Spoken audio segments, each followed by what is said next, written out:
नमस्कार, स्वागत आहे तुमचं माझ्या यूट्यूब चॅनलमध्ये. इथं सकाळी सकाळी माझी देवपूजा झाली होती. आज होती हरतालिकेचं व्रत होतं आणि घरातच पूजा मांडणार होते. मी इथं पूजा वगैरे मांडून घेतली आणि माझी पण तयारी झाली होती. साडी वगैरे घालून तयार झाले ते. नंतर आम्हाला इकडं पूजा करायची होती. मग मी इकडं पूजा करत होते आणि बाकीच्या बायका पण येणार होत्या आमच्या गल्लीतल्या. आम्ही 4-5 जणी होतो. मग इथं माझी चालू आहे पूजा. आम्ही मंदिरात पण जाणार आहे, पण इथं त्यांची वाट बघता बघता ते काही आहे ना शेजारच्या. मग अश्विनी आलेली होती. म्हटलं आता आपण दोघी घेऊ पूजा करून. मग मी आधी इथं पूजेला लागले होते आणि आमच्या म्हणजे घरचंच आहे सगळं हे नाही का, झाडांचा पाला वगैरे काही एवढी आणायची गरज येत नाही आहे. फक्त याचे हरळ आणली होती आणि बेलाची पानं वगैरे आणली. तिथं पूजा करून घेतली होती आम्ही. म्हटलं तोपर्यंत त्यांना व्यवस्थित मी करून घ्यावा. मग नंतर अश्विनी पण करणार होती. मग तिनं पण तेवढ्यात दीक्षा पण आली, शेजारच्या बहिणीने त्या आल्या. दीक्षा मॅडम आलेल्या आहेत आत्ताशिक आणि त्यांच्या सासूबाई पण आलेल्या आहे इकडे.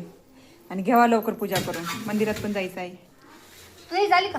हां, छान दिसती दीक्षा, अति सुंदर. तर बसलो होतो आम्ही सगळ्या. माझी तर झाली होती पूजा, पण बाकीच्यांना करायची होती. मग एक एक करून सगळ्यांनी पूजा करून घेतली. इथं दीक्षा पण पूजा करत होती, शेजारच्या वहिनीने केली. इथं अश्विनी पण करत होती. इकडे दीक्षा सासूबाईंची पण पूजा झाली. सर्व व्रतात हरतालिकेचे व्रत श्रेष्ठ आहे. तेच तू पूर्वजन्मी हिमालय पर्वतावर केलेस आणि त्याच पुण्याने तू मला प्राप्त झालीस. कसे ते ऐक. हे व्रत भाद्रपद महिन्यातल्या पहिल्या तृतीयेला करावे.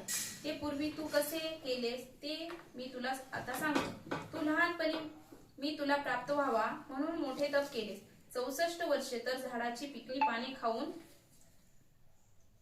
नंतर कहाणी वगैरे वाचली. मग आम्हाला इथं आरती करायची, ती आरती केली आणि मग नंतर महादेवाच्या मंदिरात पण जायचं होतं. मग गेलो आम्ही महादेवाच्या मंदिरात.